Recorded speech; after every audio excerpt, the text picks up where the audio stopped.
Hey there, Cinemaster fans!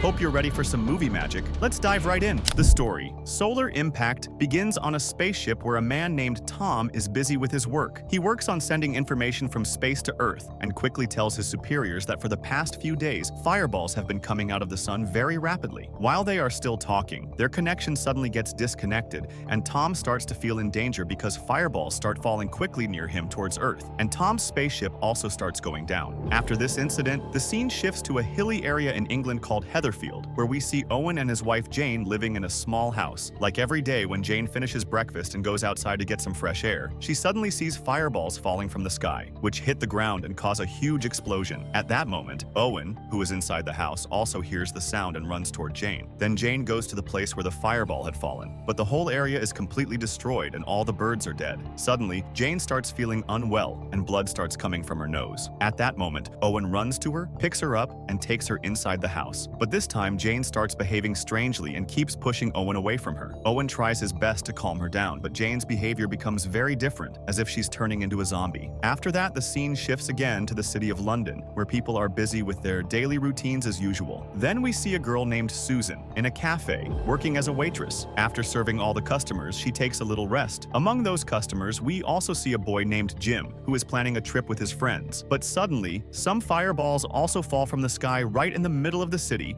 which creates chaos everywhere. The group quickly starts running to the back of the cafe, but one man there doesn't go to the back and instead watches people running through the glass window. The group quickly takes out their phones to call for help, but none of their phones have signal, which spreads even more fear among them. Suddenly, a bird crashes hard into the cafe window and dies. The man, out of fear, steps back and stands with the group, but they have no idea what has happened outside. Then suddenly, a woman stumbles into the cafe and her face is completely black and blood starts coming out of her mouth. Susan quickly runs to help her and gives her some water, but the woman is completely silent and doesn't say a single word. Then the group tries again to call for help, but there is still no signal. Suddenly, a citywide alert alarm starts ringing and Susan, out of fear, starts crying. But Jim comes to her and comforts her, saying everything will be okay. Then the cafe owner turns on the TV and calls the group over to watch, where it is being shown on the news that no city is safe right now, and people who are still alive should either stay inside their homes or find a safe place because the situation outside is very bad. Suddenly, the condition of the woman who had come inside starts getting worse. The group rushes to help her, but Jim sees another woman outside who has completely turned into a zombie. Jim quickly asks the cafe owner for the key so he can lock the door, but his friends say maybe she needs help and that they should help her. But Jim quickly takes the key and locks the door. Then the woman inside also turns into a zombie and attacks the group, but one man there holds her tightly, and in the struggle, the zombie woman bites his hand. Out of pain, the man slams her hard into the wall, which kills her. Meanwhile, the entire city starts getting destroyed and the government tries its best to bring the situation under control. The group, out of fear, blocks the door using furniture so nothing from outside can come in. But the zombies outside keep trying their best to get in. The man who was bitten also starts feeling unwell, and blood starts coming from his mouth and nose. The group realizes that he will also turn into a zombie, so the cafe owner quickly picks up a frying pan and hits him hard, making him fall to the ground. The group quickly escapes through the back door, but just a few seconds later the man turns into a full zombie, gets up again, and attacks the cafe owner. Meanwhile, the group runs through the city trying to find a safe place, but the whole city is full of zombies. Then Susan tells everyone that she has a car and they can safely escape in it, so everyone starts heading toward that car. As the group reaches the parking lot, they see that some zombies are already there and are infecting another person. The group slowly moves toward the car, and just as they get inside, a zombie comes from behind,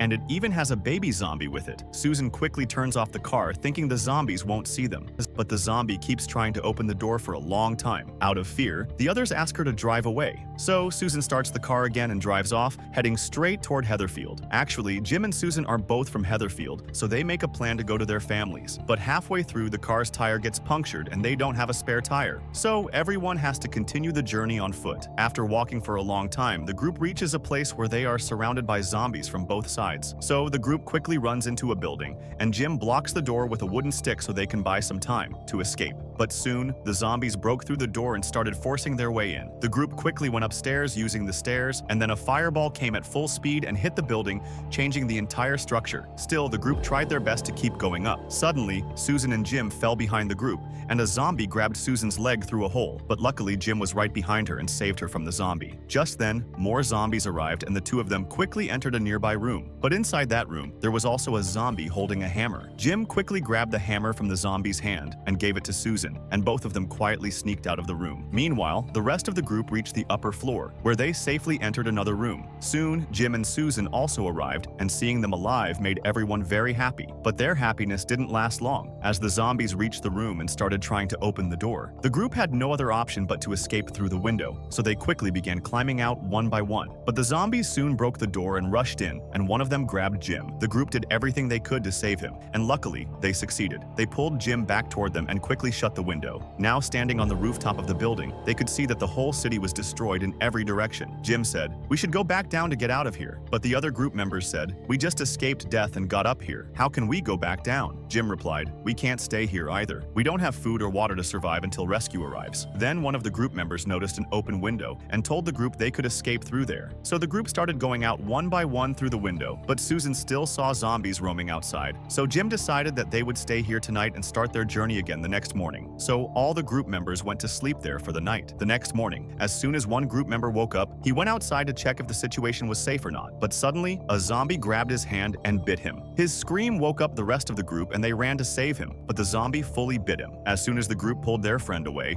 the zombie tried to come inside to bite the other group members, but Jim quickly picked up a metal rod lying nearby and killed the zombie through the doorway. After that, the group tried to quietly leave the building with their injured friend. But as they reached the stairs, they saw a lot of zombies gathered below. So, the group went back up to the rooftop. As soon as they reached the top, their friend's condition started getting worse. Jim quickly searched for an escape route and found a staircase going down. The group started escaping through it, but their friend's health kept getting worse and he started having trouble breathing. Jim, who was at the back, went to help his friend, but by then his friend had completely turned into a zombie and attacked Jim. Susan, who was still nearby, ran quickly and hit the zombie friend with the hammer, killing him on the spot. Then the group left the place and started looking for another safe location to spend the night. Soon they saw a hospital and took the elevator to go upstairs. As they reached the upper floor, they didn't see any zombies at first and kept moving forward, but suddenly, a zombie came from the side and attacked, biting one group member's fingers. Jim quickly pulled the zombie back and Susan hit it in the head with the hammer, but their friend was in a lot of pain. So Susan and Jim went alone to the upper floor, leaving the others in a room to make sure the upper floors were safe. But when they reached the top, they were shocked because the entire upper floor was destroyed. Meanwhile, Jim's friend, who was with his girlfriend Kate on the lower floor, tried to go upstairs with her help, but he fell to the ground, making a noise that attracted nearby zombies. The couple quickly hid under a bed so the zombies couldn't see them. At the same time, Jim and Susan found a doctor on the upper floor. They asked him for help, saying their friend was in danger and needed treatment. But the doctor said, "I can't come with you. There are too many zombies downstairs." Meanwhile, the couple quietly tried to move back upstairs, but the boyfriend's condition got worse and blood started coming out of his nose and mouth. He told Kate to leave, but she refused to leave him alone. So he pushed Kate out of the room, locking her out, and stayed inside, turning fully into a zombie. Jim and Susan arrived just in time, and they took Kate with them. Then, the group left the building and started heading into the forest, thinking that maybe the city was no longer safe and the forest path might be safer. But after walking for a while, they heard zombie noises there too. So, they started running. But suddenly, Kate fell to the ground and got left behind. While Susan and Jim were running fast, they heard Kate's screams. A zombie had attacked her. They ran back toward her,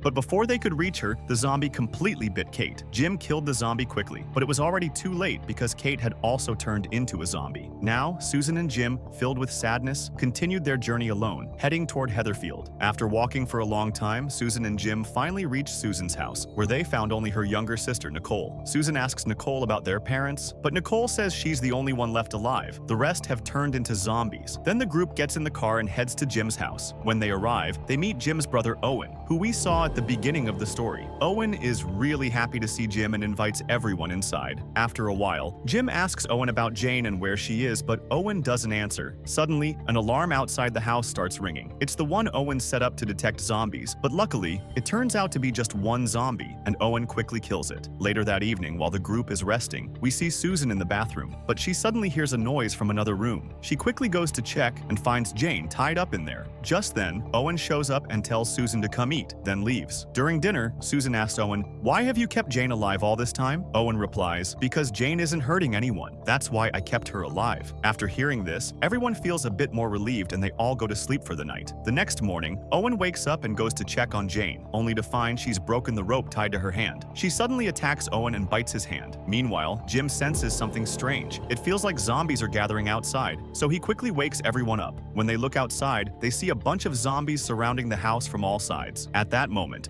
Owen comes downstairs, but Jane has already freed herself and suddenly attacks the group. They somehow manage to restrain her, and finally, with a heavy heart, Owen shoots Jane with a shotgun and she dies right there. After that, Owen tells everyone to escape through the back route, but Jim refuses to leave his brother behind. Owen tells Jim he's already been infected, so he can't go with them. Even then, the group doesn't want to leave him, so Owen runs outside through the back, attracting the zombies toward him so the group can escape. He fights hard and kills many zombies, but soon his gun runs out of bullets. At the same time, the group sees the front path is clear, so they start running to escape. Meanwhile, the remaining zombies catch Owen and bite him from all sides. Jim, Susan, and Nicole run, and finally reach a cemetery with an old church. They decide to spend the night there. As soon as they enter, they lock and seal the church doors from inside, but the zombies keep chasing them and arrive at the church too. They start breaking down the main door. At that moment, Jim tells Susan and Nicole to go up to the tower while he tries to hold the door and stop the zombies, but there are too many and they break the door, grabbing Jim. Jim somehow fights back and runs to the tower door where Susan and Nicole are waiting for him. They quickly open the door, pull him inside, and lock it again. Nicole tries to use a radio to call for help, but sadly, no one responds. Seeing this, Susan starts crying, but her sister comforts her, saying everything will be okay. Then the group sees a swarm of zombies coming from below, and they have no way to escape. They're all shocked and sad, and they're stuck there. And that's where the story ends. If you liked this recap, don't forget to like the video and subscribe to the channel. See you in the next recap video. Bye!